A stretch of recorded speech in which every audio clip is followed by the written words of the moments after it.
Imagine कीजिए दोस्तों, एक ऐसा गांव जहां 90% की आबादी में सिर्फ और सिर्फ तवायफ रहती है। एक ऐसा गांव जिसे तवायफों के गांव के नाम से ही जाना जाता है।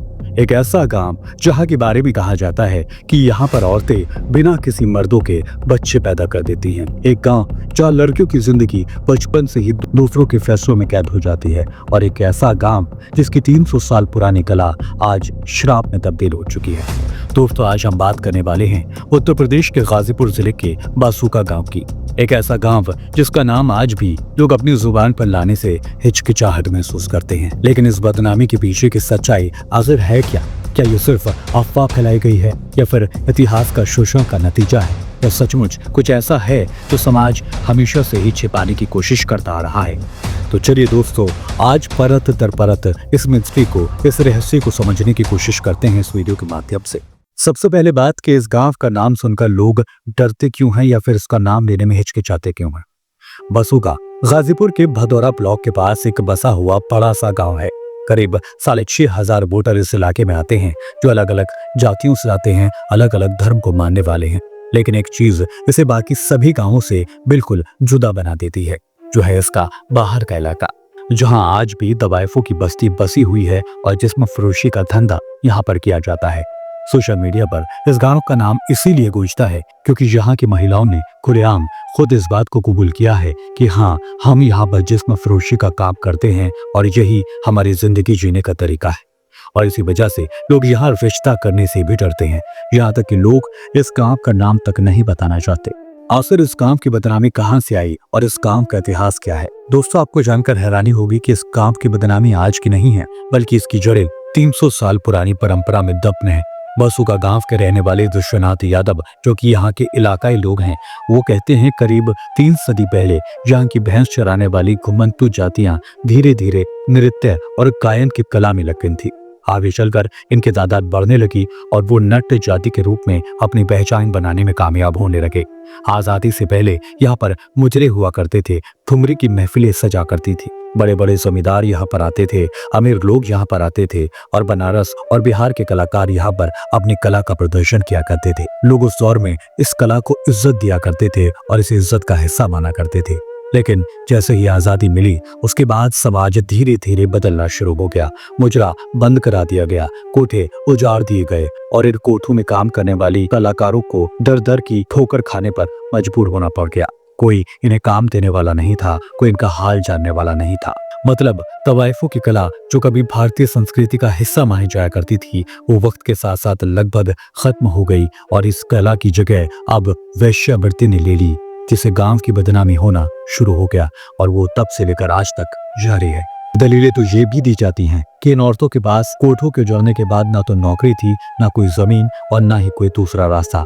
इसीलिए धीरे धीरे इन्हें मजबूरी में आकर ही अपने जिस्म को बेचकर अपना पेट पालना पड़ा और यहीं से जो कला इनकी थी, वही कला इनका अभिशाप बन गई। गांव की सामाजिक संरचना की बात करें तो गांव बसुका एक बड़ा गांव माना जाता है। लगभग 1500 वोट यहाँ पर हैं जो अगली जाति के हैं। मुस्लिम आबादी की बात करें तो वो भी बड़ी मिकदार में, यानी बड़ी तादाद में यहाँ पर रहती है। और सबसे हैरान करने वाली, सबसे डरा देने वाली और सबसे ज्यादा दर्दनाक बात भी दोस्तों यही है कि यहाँ पर ऑर्केस्ट्रा में नाचने वाली सभी लड़कियां मुस्लिम समाज से ही आती हैं। इनके पास ना तो अपनी जमीन है, ना रहने के लिए घर है और कोई और साधन नहीं है जिसके जरिए अपनी जिंदगी को गुजार सके। और यहीं से इनकी बदकिस्मती की शुरुआत होती है। ना तो गरीबी इनका पीछा छोड़ती है, ना पुरानी परंपरा इनको छोड़ती है और समाज इनको कभी कबूल नहीं कर पाता और इसीलिए इन्हें अपना जिस्म बेचना पड़ता है। दोस्तों, एक वाकया आपको बताता हूँ। जब कुछ महिलाएं कैमरे पर आकर खुद इस बात को कबूल कर रही थी कि वो जिस्म बेचते थे। कुछ साल पहले की बात है। ये गांव अचानक सुर्खियों में छा गया था। यहाँ रहने वाली तवायफों का इल्जाम था कि उनके गांव बसुका के ग्राम प्रधान उन्हें परेशान करते हैं और उनके काम को करने से इन्हें रोकते हैं। कुछ लोग तो ये भी कहते हैं कि तवायफों के धंधे के बदले ग्राम प्रधान ही यहाँ पर पैसे की उगाही करना शुरू कर रहा था, जिसकी मुखालफत जब इन तवायफों ने की तो यहाँ पर विवाद खड़ा हो गया, जिसकी गूंज पूरे देश में भी सुनाई दी थी। दोस्तों, ये वो वक्त था जब कई तवायफें पहली बार कैमरे पर आई थी। यहाँ के मोहल्ले के भी लोग हैं, जिन लोग को भी कोई परेशानी नहीं हो। जो हमारे प्रधान जी हुए हैं, इस समय 7 साल से परेशानी नहीं उनको हुआ। जब ये हम लोग देना बंद कर दिए 4 महीना से, इन लोग को अब हम लोग को बेसवा बना दें या कुछ भी होना है। अच्छा। कुल मिलाकर कहा जाए तो गांव यहाँ पर दो हिस्सों में बढ़ते हुए देखा गया।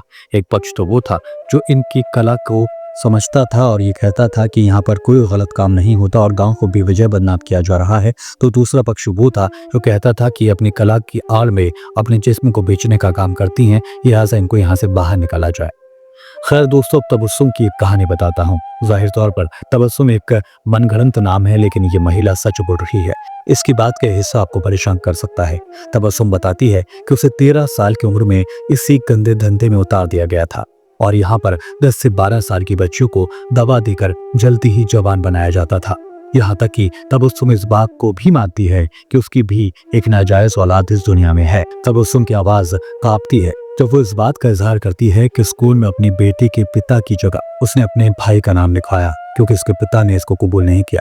हाँ, वो ये भी कहती है कि आगे जाकर उसकी शादी हुई और उसका पति आज मुंबई में ऑटो चलाता है और यहाँ से उसकी जिंदगी भी बदली, क्योंकि तबस्सुम ये बताती है कि जब उसकी शादी हुई उसके पति ने उसको कबूल किया तो उसने ये काम छोड़ दिया।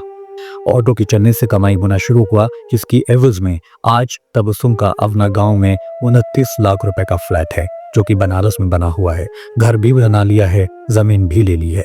साथ ही तबस्सुम अफसोस का इजहार करते हुए ये भी कहती है कि मेरे साथ जो हुआ है मैं ये बिल्कुल नहीं चाहती ये किसी और लड़की के साथ हो। ये गांव अमीरी और गरीबी की दो दुनियाओं को दिखाता है। कुछ महिलाएं अरब देशों तक बेची जा चुकी हैं, भेजी जा चुकी हैं। आज उनके मकान पक्के बन गए हैं, उनकी जिंदगी लाइफस्टाइल बदल गया है। आज उनके पास गाड़ी भी है तो कमरे में लगा हुआ एसी भी है तो उनको आराम की नींद देता है। लेकिन कई महिलाएं आज भी वहीं की वहीं सो रही हैं।